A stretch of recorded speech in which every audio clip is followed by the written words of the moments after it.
Good evening. It's Sunday. Talking not too much about days 16 to 22 of the reset of alcohol. It's more about what I used. Uh, 7 different things that I used. I'm not really a fan of lists, but it helps to keep me right to actually tell you what I have done. I'm going to refer to some bullet points here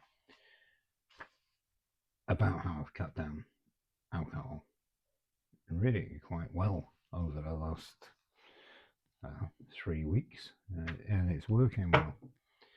And I tried to sort of distill a bit of what I thought about and what I have done, and I hope it could be helpful to somebody else in my kind of position. One thing I should say is if you're physically addicted to alcohol, see a doctor. This isn't about that. That is a very different thing. You need proper help. What I've done, I'm not physically addicted, I'm psychologically addicted.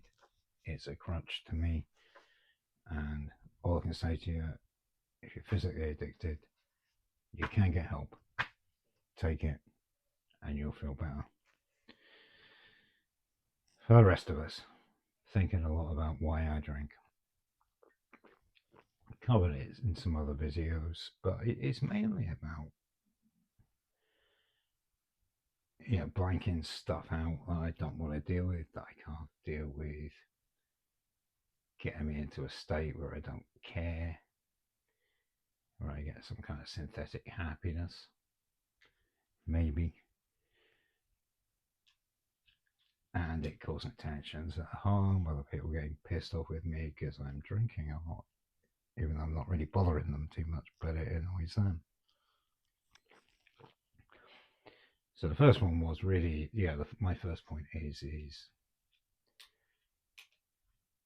think about why you drink. I know I have made things a bit clearer for me, Some people worry about socializing. Now, I've got a mate who doesn't drink anymore. We're mates when we used to drink a lot together. We meet up for a coffee. We have just as many fun times, weird, surreal chats, and laugh a lot when we meet over a cup of coffee. It is there. You can still have fun. Like at work, one of the questions that I've asked myself is some of the guys I enjoy spending time with at work. We laugh a lot. We're not drunk, we're at work. You can still have fun without it. It's a really important point and easy to forget. That is a real thing that I forget about.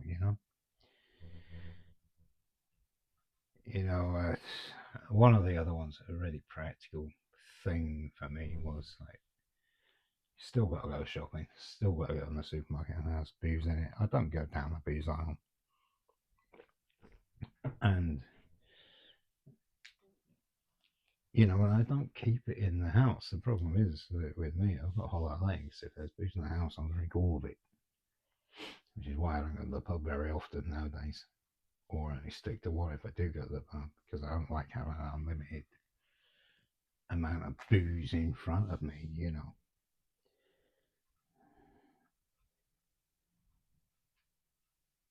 The other thing is sometimes I just go home, don't go to the shop, and say to myself, I fancy a beer just now, but I'll go home. See if I fancy a beer in 10 minutes or 20 minutes, and I'll go to the shop if I want to. I never go back out to the shop. I never do. The other thing is if you eat, well, for me, if I eat, I don't want a beer.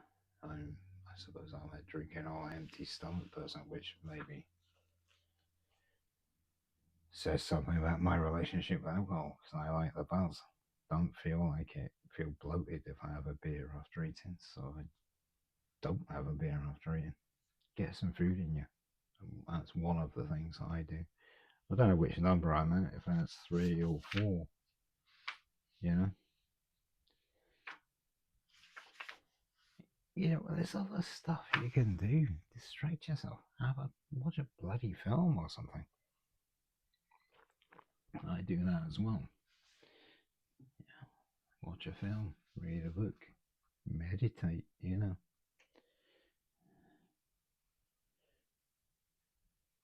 and again, I suppose, this is number 5, but reminding yourself you could have fun. I mentioned it before. You could have fun without it. Think of the last time you had a big laugh when you didn't have a beer in you. Probably more of a genuine laugh, a bit more genuine humour, and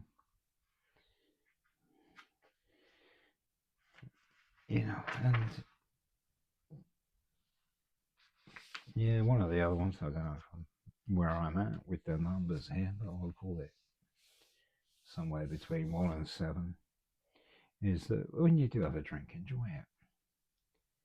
It's something that I've been sticking by is I don't open the next beer until I felt the effect of the first one.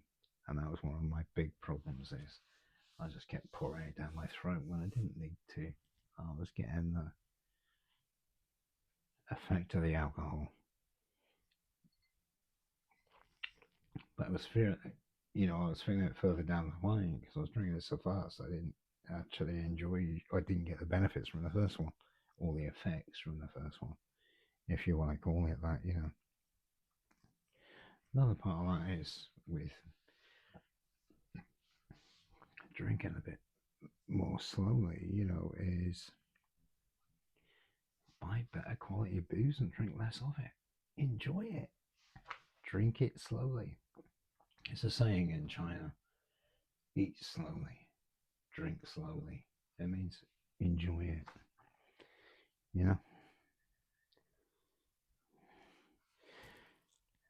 And I do go to the pub sometimes when I'm a bit bored, but I only really have one beer, occasionally two.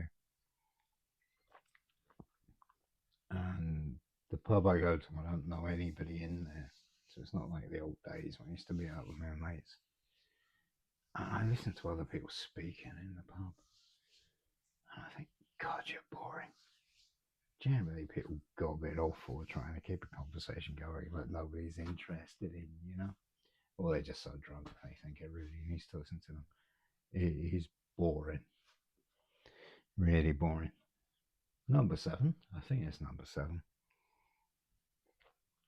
What helps me a lot, and I will make another video about this, and it's about meditation. I've been meditating for about 4 months now, and it helps me a lot. It stops me fixating, and in a way it takes away a lot of the reasons I drank before, because I'm a bit calmer. I don't take things as personally. Things don't play in my mind so much. I don't have much more to say. I feel a lot better. I feel in control of it. I don't feel like I need to drink so much. But I always wanted to be able to also enjoy a beer. And I think it is, it's possible. I'm living like it without getting roused. And anybody else, I'd really love to hear from other people who, whatever part you're on of trying to change things about booze is, get in touch. I'd really love to hear about what you do. Like one of my ones is, I said before, is filling myself up with food that I don't want to drink. Anything that you use, and any way that you've managed to enjoy a beer, but not be stupid anymore. Really want to hear this because you could help a lot of people by sharing it. People, especially people that are starting or even halfway through it, you can help a lot of people. And you help me. I'd really like to hear from you. Until the next time. Looking forward to anything you got to say to me.